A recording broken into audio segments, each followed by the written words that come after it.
Hello दोस्तों, आज मैं बताने वाला हूँ क्लास 10th का सामाजिक विज्ञान का एमसीक्यू, जो कि बहुत ही इम्पोर्टेंट एमसीक्यू हो कल पेपर में।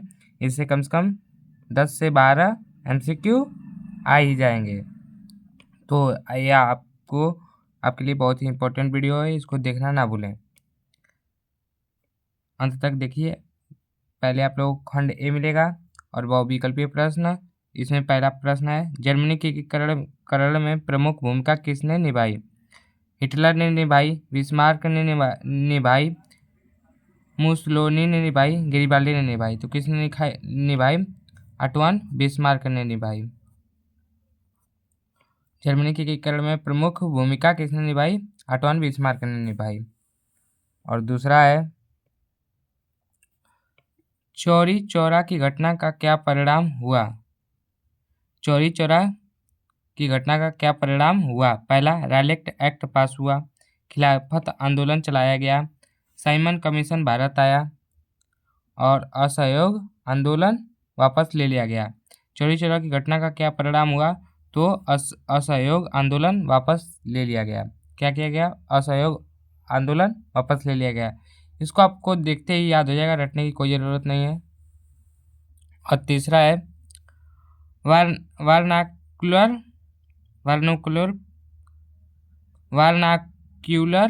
प्रेस एक्ट कब लागू किया गया?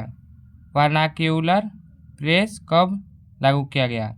पहला, 1875 ईस्वी में, 1878 ईस्वी में और 1880 ईस्वी में, 1885 ईस्वी में। कब लागू किया गया? 1875 ईस्वी में। कब लागू किया गया? 1875 ईस्वी में। और चौथा है, ब्रिटेन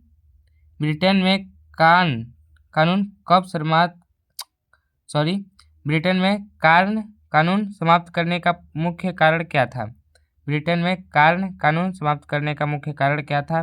कृषि उत्पादों में अधिकता, जनसंख्या में वृद्धि, कारण आयात पर नियंत्रण, उद्योगपतियों एवं शहरी लोगों का विरोध। क्या था? उद्योगपतियों एवं शहरी लोगों का विरोध करना था।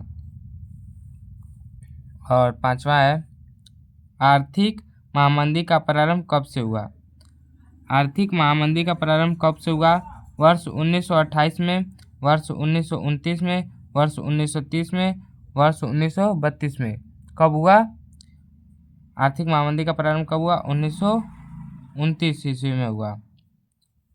और छठा नंबर है, निम्नलिखित में से किस देश के साथ बेल्जियम अपनी सीमा साझा करता है? निम्नलिखित में से किस देश के साथ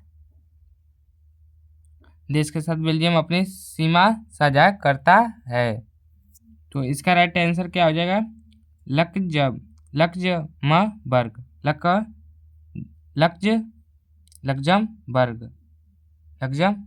इसको ऐसे पढ़ेंगे, लक्जमबर्ग।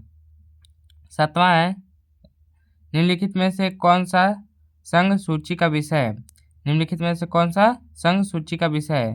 व्यापार, शिक्षा, कृषि, विदेशी कार्य। संघ सूची का विषय क्या है? विदेशी कार्य संघ सूची का विषय है। संविधान के माध्यम से महिलाओं का प्रतिनिधित्व सुनिश्चित किया गया। संविधान के माध्यम से महिलाओं का प्रतिनिधित्व सुनिश्चित किया गया। स्थानीय निकायों में, लोकसभा में, राज्यसभा में, राज्य विधानसभाओं में। तो क्या हो जाएगा? स्थानीय निकायों में। अक्सर आप देखे होंगे, इसमें देखिए लोकसभा दिया है, राज्य विधानसभा और राज्यसभा में।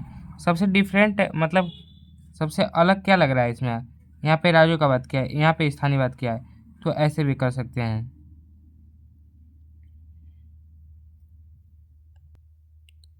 अगला है, उत्तर प्रदेश में प्रमुख विपक्षी दल कौन सा है? उत्तर प्रदेश में प्रमुख विपक्षी दल कौन सा है? तो इसमें है समाजवादी पार्टी।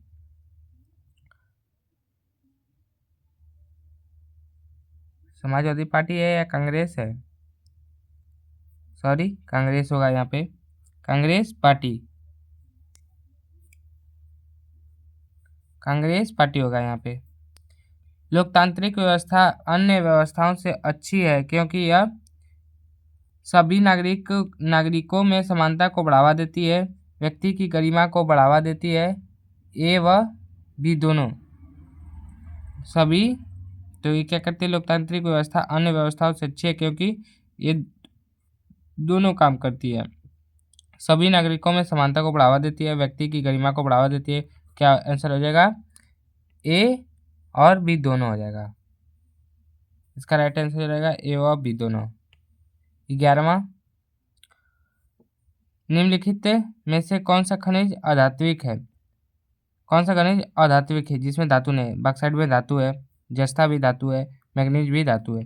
अभ्रक क्या है? ये अधातु है, तो ये अधात्विक सही हो जाएगा। सूचना का अधिकार अधिनियम कब लागू किया गया है? सूचना का अधिकार अधिनियम कब लागू किया गया है? तो इसका राइट आंसर हो जाएगा 1990 ईस्वी में। सूचना का अधिनियम कब, अच्छा यहाँ पे अधिनियम है तो कब लागू किया गया? इसका राइट आंसर 2005 हो जाएगा, वर्ष 2005। सॉरी, यहाँ पे गलती हो गया, 1990 में दूसरा कुछ लागू किया गया था। निम्नलिखित में से कौन सा परंपरागत संसाधन है, यानी कि चलते आ रहा है जो? सौर ऊर्जा, ज्वारीय ऊर्जा, पवन ऊर्जा। तो परंपरागत हम लोग क्या, कोयला, मतलब कि कोयला परंपरागत संसाधन है जो यूज करते आ रहे हैं हम लोग। निम्नलिखित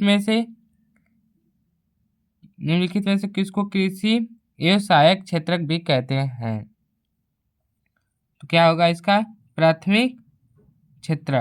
क्या होगा इसका राइट आंसर? प्राथमिक क्षेत्र। इसका राइट आंसर हो जाएगा प्राथमिक क्षेत्र। 15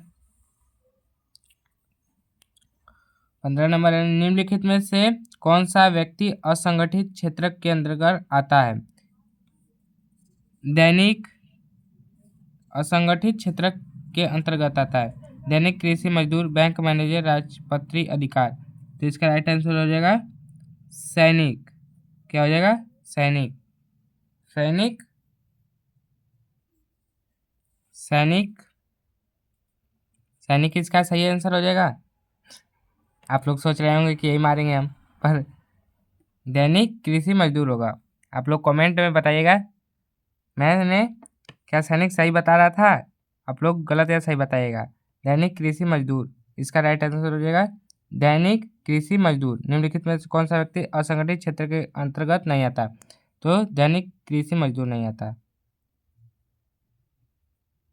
क्षेत्र के अंतर्गत आता है तो दैनिक कृषि मजदूर आता है, सैनिक नहीं आते। और अगला है, ये सब तो मान लीजिए असंगठित क्षेत्र के अंतर्गत नहीं आते, राजपति अधिकारी ये सब तो आप बाहर ही हो जाएंगे। मोनाजाइट रेत निम्नलिखित में से कौन सा खनिज पाया जाता है? मोनाजाइट रेत में निम्नलिखित में से कौन सा खनिज पाया जाता है? क्या पाया जाता है इसमें? यूरेनियम, कोयला, थोरियम, खनिज तेल। तो इसमें हो जाएगा थोरियम। थोरियम एक प्रकार का खनिज है। यहाँ पे निम्नलिखित में से किस पड़ोसी देश की स्थिति मानव विकास की दृष्टि से भारत से बेहतर है? निम्नलिखित में से किस पड़ोसी देश की स्थिति मानव विकास की दृष्टि से भारत से बेहतर है? तो बांग्लादेश, पाकिस्तान, नेपाल, श्रीलंका। इसका राइट आंसर क्या हो जाएगा बताइए आप लोग? क्या भारत से बेहतर है? तो इसका राइट आंसर हो जाएगा श्रीलंका। भारत में आर्थिक उदारीकरण की शुरुआत कब हुई? भारत में आर्थिक उदारीकरण की शुरुआत कब हुई? तो इसका राइट आंसर हो जाएगा वर्ष 1991 में। एक वस्तु का अधिकांशतः प्राकृतिक प्रक्रिया से उत्पादन में सम्मिलित है। क्या? प्राथमिक क्षेत्रक, द्वितीय क्षेत्रक, तृतीय क्षेत्रक, सूचना प्रौद्योगिकी। तो इसका राइट आंसर हो जाएगा प्राथमिक क्षेत्रक।